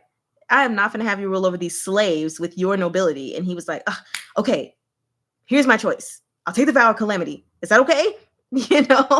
Or even thinking about when he was in the illusion in the dream of longing, and it's like, okay, Do I fight Gumang and risk killing him, or do I not fight him and risk killing myself or getting killed myself? What is the right or wrong decision here? And I'm wondering if that's going to be a typical theme of, number one, having to make choices under pressure and not really having the time to analyze which choice is right or wrong. So there's that moral ambiguity and the ethical dilemmas. And then my second one, really quickly, Richu says, okay, I'll read your question after I finish my second one. So my second point is basically sacrifice versus survival. So we have characters like Li Qingtian, who in his little spiel at the end of the book was saying that no matter what, all his life he had been treated wrong or something like that. And so I'm wondering what happened in his life, that made him go down this path to be a sword spirit and all of that stuff. Obviously, we think about Gumang, need I say more? But we have these characters who are forced to navigate survival and doing things questionably, because it was said that Li Qingqian was a very upright, upstanding person, a morally good person. So why is he the way that he is now? Was there something that happened where he had to sacrifice something, or he just had to try to survive, that made him turn into who he is today, which is a sword spirit? And then again with Gumang, what else happened to make him turn, where he had to choose between this and that? So those are two things I'm wondering, is it going to be a constant theme of choosing to abandon righteousness to survive? I'll put it that way. Righteousness. They're my quotes. Stomach, be quiet. Y'all, I need to eat. So the last thing, I was going to read your comment. Rachel says, my question is the murderer, Big Boss, already in the room with us? That is a great question. I don't know. Who is the big boss? And are they already in the room? So that, with who we have now, just from the ending of the scene, we have Mu Zhonglian, which I feel like he's not the big boss. I feel like he would be too obvious of a big boss, but he could be. Sometimes the best place to hide is in plain sight. So he could be the big boss. Even though he blatantly, shows hatred, it could just be him. Yue Changqing, I'm gonna be so mad if it's Yue Changqing because why? Obviously it's not Moshi, and I hope it's not Li Qingqian. Now we have Mu Rongchuyi who's come on the scene. We don't have enough information to say whether or not it's him. There's always the Emperor, which I'm just going to say, yeah, he's probably got something to do with it right now. I'm wondering if the big boss is one person or a collective of people. So I'm definitely putting the Emperor up there. I'm putting Mu Zhonglian up there, but I feel like he's not all the way up there. We have other characters who've been mentioned. Princess Mengzi, I'm going to say no. Jiang Yexue, the guy in the wheelchair, gonna say no for now. We don't have enough on him or on Princess Mengzi. But the reason I say no to Princess Mengzi is just because she saved Moshi's life. So maybe not. And not her sister either, whose name I don't remember. Kylie says, I am wondering. Oh, wait, hold on. Before I read that, let me finish Ritu's thing. Are they specifically after Moshi, so they are using Gumang against him? That's a good question. That is a great question. But then the question would be, why are they after Moshi? What did he do? And then how possible is it that the world is spinning around Moshi? These are very good questions. Like some type of personal revenge or something, but probably it's most likely a complex political intrigue and they are only side victims. That's what I'm thinking, which is why I put the Emperor up in there and Mu Zhonglian, because he's, royalty. But I feel like there has to be some higher conspiracy going on, and these important people but not super, super important people, or these side people are getting hurt by bigger schemes, because the government, they don't care about people. Obviously, this emperor doesn't. So now, moving to Kylie's comment, it says, I am wondering, or prediction, if Gumang absorbing the malevolent tea will also somehow help him restore his memories or souls. Possibly. My thing is, I would wonder how much tea he has to absorb in order to gain these memories and to restore his soul. Because, yeah, those two spots are empty, I assume, inside of him. So the question would be is once he's absorbing it, it's filling those spaces, So what happens with those spaces being filled? Will it restore his memories? I think that's a great, great question. Inquiring minds want to know. And I guess we will know over however knows how long. So then Ritu also says Muralian would be too easy. He really would. That's why I said I feel like he might be part of it, but he's still not like the big boss. He might be under the big boss or something, or he may know something, but we'll see.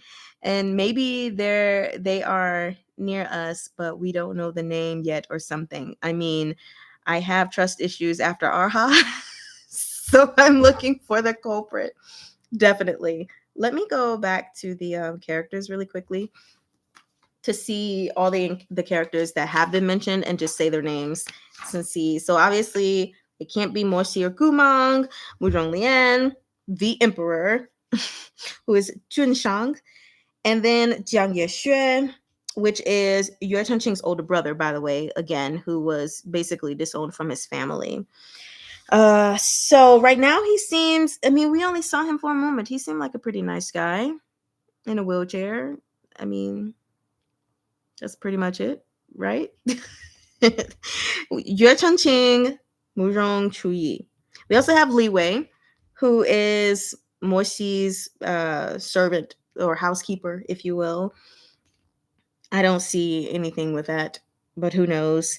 Li Qingtian and Jiang Fuli, who is mentioned, but we have not seen him yet. Muzhong Mengzi, who everybody thinks Morsi is going to end up with. So those are the people who've been named. And out of everybody that I just named so far, like I said, only the Emperor. I've got my sights on the Emperor. So now the last portion of this video before like answering any questions or just talking really quickly for, I guess, the last 15 minutes, unless we close out earlier. My favorite or most thought compelling quotes. So the first one is coming from page 128. It's on my screen, but I want to read it from the book because I think I want to read a little bit before it. Okay. It says, Morsi looked at him in disbelief, while among the nearby study attendants, those who were close with Gumang were on the verge of tears. This was Gumang's way. Staggering turns of fortune seemed like nothing to him. Here's the line. If the sky fell, he'd probably grin and pull it up to use as a blanket.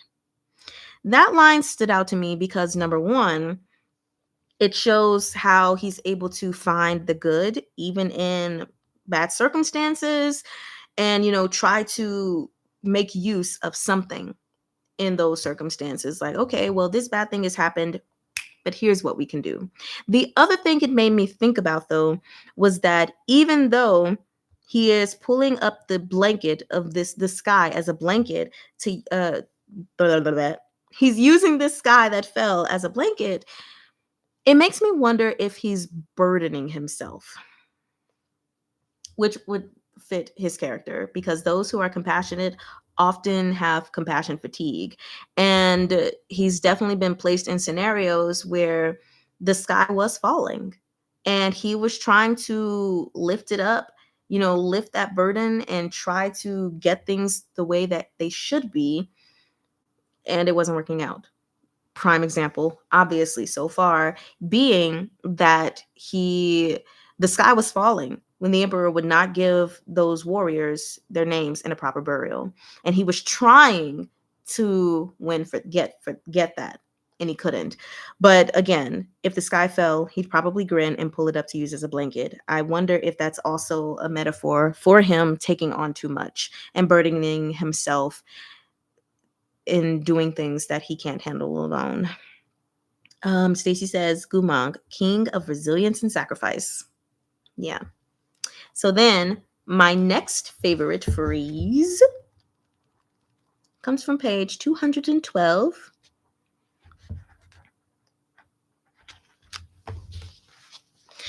I won't say this was my favorite phrase, but this was the most thought compelling quote, which, if you saw my last video released yesterday or the day before, then you already know why it is, because I went into heavy detail on this one phrase. And that was, thank you, Gumang said. You're the only one willing to give me a life worse than death. I'm not going to go into detail again on why it was the most thought-provoking. You could just watch the video if you have not seen it, which, by the way, I'm painting along. I don't know why, I just decided to do it. But it's just one of those things, like in that moment with Morsi and Gumang, thank you, you're the only one willing to give me a life worse than death. It's like, okay, Morsi is a very integritous person. Is that a word? Integritous? It is today. And it's like, if for some reason he did find out that Gumang was lying about his forgetfulness, it's like, you're the only person that's willing to truly hold me accountable for real. Not someone who's just torturing me just to torture me. Just because I'm a slave, you're like, and I turn traitor, then you're going to do that. But you, I believe, would hold me in front of that pain, the decisions that I made. So it was just very thought-provoking. Yeah. Anyway, and then the last one, which I already read earlier, was on page 276. Wang Shu comes, Wang Shu goes. She who comes after Wang Shu goes. Where were they, the sun and the moon, taking turns to rise in the east and set in the west, not stopping until they had killed Gumang? Those are my top 3 faves. Other than that, I do not have any more favorites. Those are the things that really stood out to me. And it's been a really, really fun ride reading volume 1. I'm looking at a highlight really quick. No, okay. So yeah, that is all I have to say. I don't really have anything else to say. We've made it through the entire thing. I went from thinking that I spent too much time on the names to flying through, and we have quote unquote 17 minutes of chattery time left. So with that being said, you guys are more than welcome to put your questions or comments in the chat box, and we can chat a little bit more. So I'll give you some time while I try to think about some things. So obviously I want to get us reading on volume 2, which you guys can see. These are already my sticky notes and everything. Gumang is the new YUWU Shan. Yes, love him so much. And I know for sure that you guys will have chapters of this on Friday, whether you're on my Patreon or on my YouTube, just because so much time went by Monday, Tuesday, and Wednesday without any reading. You all will get something for sure on Friday. If I have the gusto, the wherewithal inside of me, maybe you'll get something tomorrow. We'll see when I wake up and if I have the energy and stuff to read like that, blah, blah, blah. But for sure, you'll get your stuff on Friday. Also, I am out of school for a week before I take my final class. So that means I have plenty of time to read on next week. So I'm pretty much just going to try to read every day. So that way we can stay on schedule. With me having missed 3 days of reading, possibly 4 if I don't read tomorrow, all of that time is going to be made up for so that we can stay on schedule for the rest of this year. Because we've got a lot of books to read. We've got 6 more books to read in YUWU. Then we've got 2 books to read with River Bay Road and 1 more book of Peerless. So we've got 9 books left to read this year. Let's do it. Anyway, I want to really quickly actually read the summary of volume 2 with you guys, just so we can all hear it together and maybe see what we could potentially suspect or just what the theme is going to be around. So first off, above it says, keep your enemies closer. It says nothing about friends. Just keep your enemies closer. So let's go ahead and read the summary. As the case of the murders in the capital comes to a close, oh, well, I guess we're going to get the answer right here. Who takes custody over Gumang? Do y'all want to know who takes custody over Gumang or not? Because I won't read the summary if you don't want to know. I mean, it's not a spoiler. It's part of the summary, but maybe you don't want to know. I'm actually not a big summary reader. Like, I usually maybe would read the first summary of a book and then that's it. Or I just ask friends, hey, what's this book about? But I don't like reading summaries. So do y'all want me to read it or not? The quick yes or no. Stacy says, I mean, it better be Morsi. It better be Morsi. It better. Okay, I'm gonna read it. It says, as the case of the murders in the capital comes to a close, Morsi takes custody of Gumang, the traitor who was once his lover. With his betrayer now firmly in his grasp, Morsi believes he can manipulate Gumang into revealing the hidden secrets within his broken mind. Yet one question continues to haunt Morsi. Is Gumang pretending, or has he truly forgotten everything? Tortured by specters of the past and bound by demands of the present, Morsi begins to lose hope of ever gaining the satisfaction he craves. But when Gumang's memories finally do surface, what or who will he remember? Ooh, that's exciting. So we have it here. We know Morsi gets custody. Yes. So we just need to see how everything with Li Qingqian resolves. So he gets custody. He still thinks that Gumang is faking it.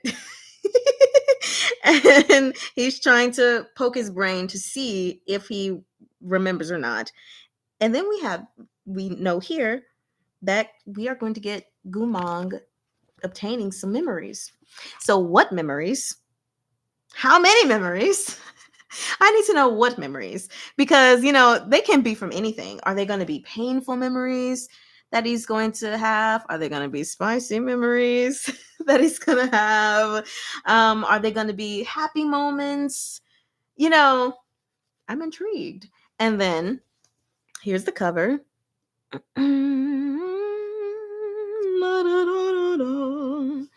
Obviously, here's the back. No, nothing on there, and I appreciate the French flaps as well. I really like those compared to books that don't have it. But okay, here's the best I can do so you can see the front and back together. Okay, so Ritu said, yeah, it better be Morsi. Without it, where would be the plot even going without it? I don't know. Because it would just be weird if Mu Zhonglian or some random guy got custody over him, right? And then Stacy says, ooh, intrigue. Riju says, also, I would be sad AF. Mu Zhonglian doesn't deserve to have Gumang. No, he doesn't. I also love that you put the the slant up on Mang. So yes, that is the summary for YUWU Volume 2, which you will for sure be getting on Friday, maybe tomorrow. Depends on how I feel. y'all have no idea how excited I am, how ready I am to be out of school.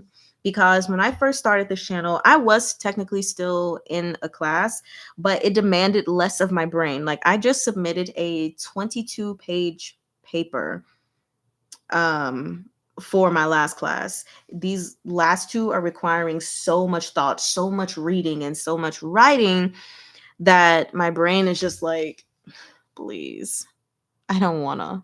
I really don't wanna. So I'm excited because this last class I have a week off and then 2 months and then I graduate, which means I'll have more time to dedicate to you guys and doing other things. So, with that being said, I have been looking, no promises, but because I remember in my last video, Ruby's was like, please do it in all capital letters. I did take a look into Discord and I even made an account just so that I could have it and no one could take my name. So I want to ask you all who may be more familiar with Discord, what are some what was it called? I guess some specific channels or like chat categories you would like to have? I'm trying to go back to the thingy so I can look at it.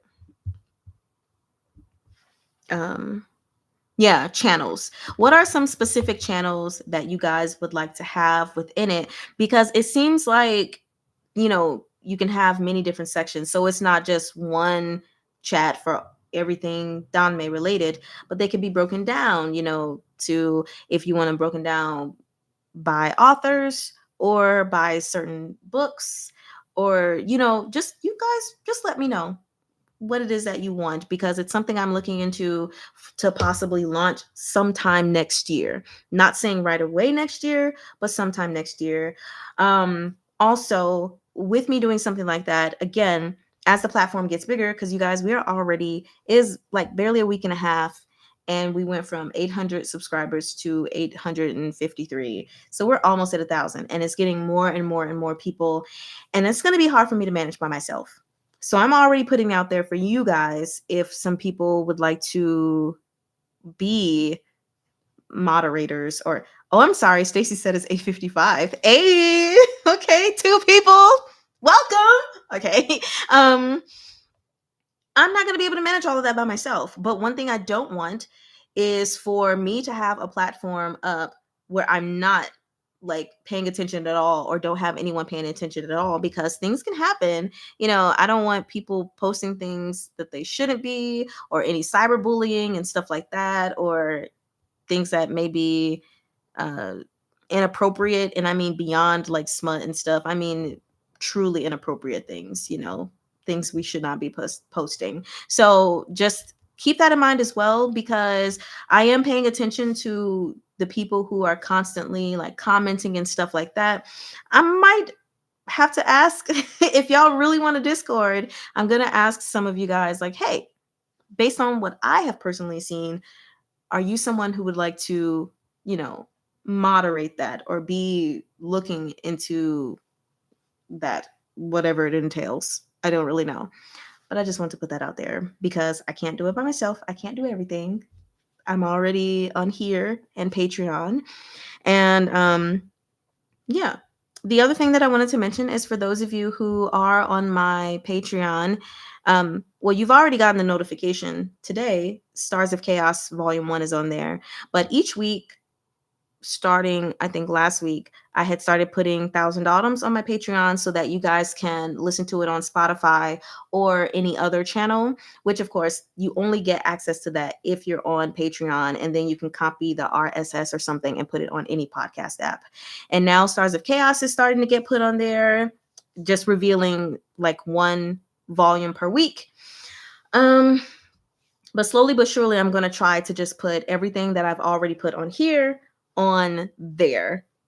Not all at once, but I'm doing it. It takes time. And then the other thing, I wasn't going to say anything, but I'm going to say something because I want to. Which Ritu says really quickly, by the way, I might be stupid, but I realized the 1 and 2 covers corresponding with each other way too late. But I am glad. Yes. You love Discord. As yeah, so many people love Discord and they requested it a lot in the last live.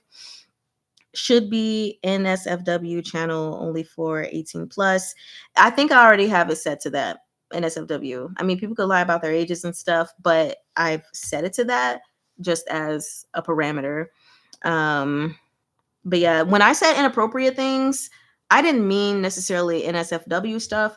I meant if people are posting like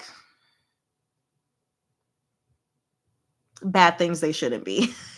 For example, if someone just randomly puts up, I don't know, like porn, and I don't mean like fan art depictions of stuff, because I have some hold on.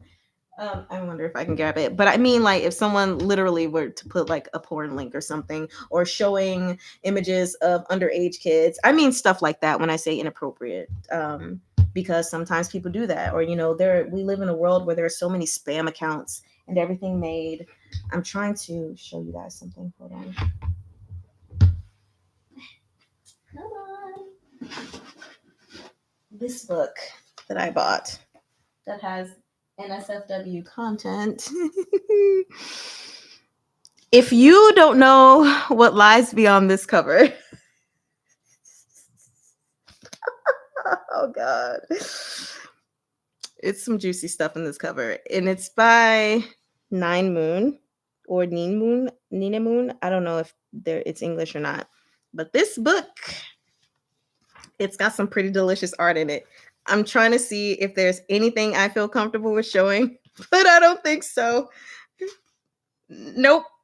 Maybe on my Patreon. Nope. Oh man, I can't show any of this. But it's all Danmei related, so there's that. Anyway, there was something that I was going to share that I don't remember. For my Patreoners specifically. Yeah, so I'm sorry you guys on YouTube are hearing about it, but I have decided, because some people asked and I was like, no, because I already read it twice. I've decided to read something that is going to be exclusively for Patreon. And I've already started reading it. You're not going to get it until Christmas or New Year's. I don't know. Because I'm reading like 1 chapter per week. Although technically last week I read 3 chapters. This. Because it has been asked, and I really do enjoy this story. I have decided to read Zhenjia Fanpai Zijushi Tong, or SVSSS, Scum Villain Self-Saving System. And I definitely had a book drop that I need to pick up. Okay, so again, that is exclusively for Patreon. So if you're on YouTube, you're not getting it. Or if you're on YouTube and my Patreon, then you'll get it on Patreon. But I've been reading it and I've been enjoying reading it a lot. It's one of my top 5s, which I think is why I was like, yeah, I can definitely read this again, but just slowly. And then I'll release a chapter. There are literally, I think, 31 chapters. Oh, Kylie has a comment. Let me click on it. I think there are 31 chapters total. And so, yep, what I'm going to do, the plan was to release it in January or in December, because there are 31 days in both of those months. And so I was like, I'd release 1 chapter per day. That's a good idea. Yeah. So Kylie says, good luck and congratulations with almost finishing your class. I am not very familiar with Discord, but I think having it divided up by either authors and or series would be best. It may depend on how many series and authors has, like Meatbun, MXTX have 3 series. Oh, got it. So depending on how many series they have, they should probably have their own little thing. That's just how my brain works. That's what I was thinking, because I was like trying to divide it up into sections specifically by books. Maybe a bit too much, except maybe like my favorites. maybe there will be like my top 3 where that may have their own chat. I don't know. But yeah, I figured probably by author would be best. Um so we'll see. But Stacy says, "Yay, yay, yay, yay, yay." Yes, I love Scum Villains so much. And then Ritu says, "I hate Luobing Hood to the core. So when you said about to surprise, I knew it was going to be SVSSS because so many people love this series.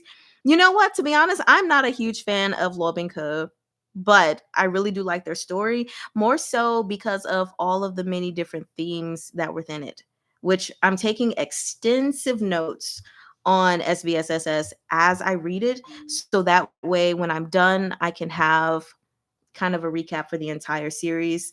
The difference between this one, since I've already read it, is I'm not going to be doing like my thoughts and stuff at the end.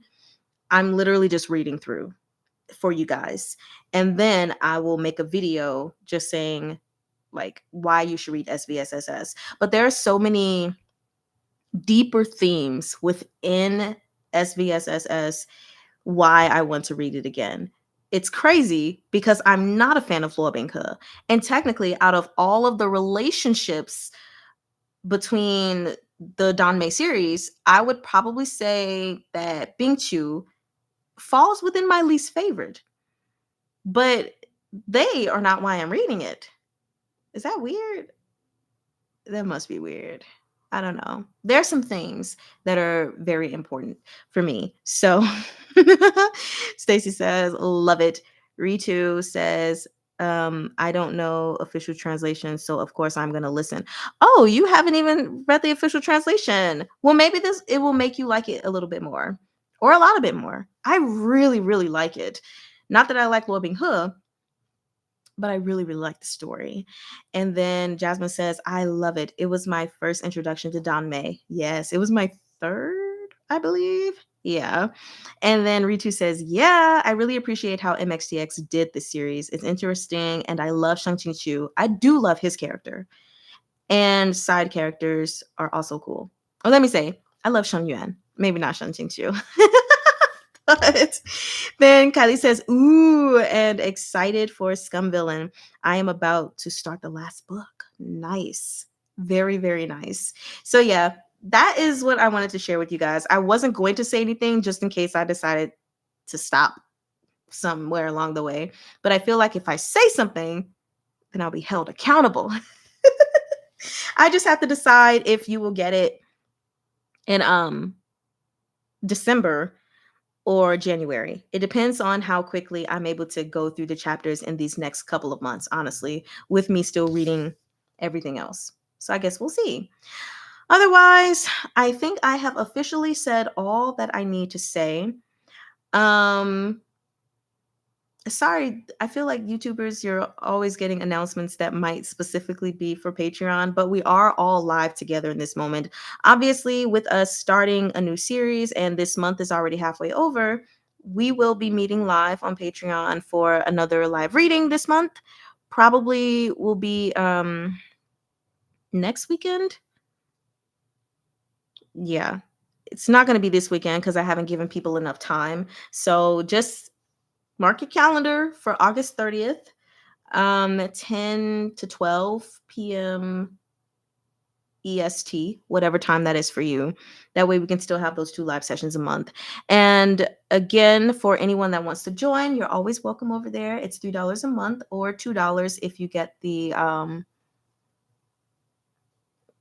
cultivator in training tier, which does not include the live sessions, but you'll get them after I just upload them.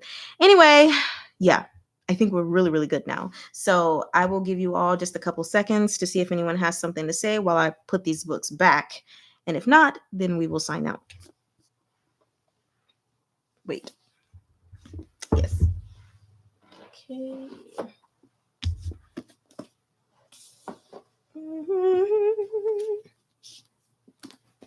Okay. So heavy. Also, I heard there's smut in this. Okay. Okay. Alrighty, looks like we are good. So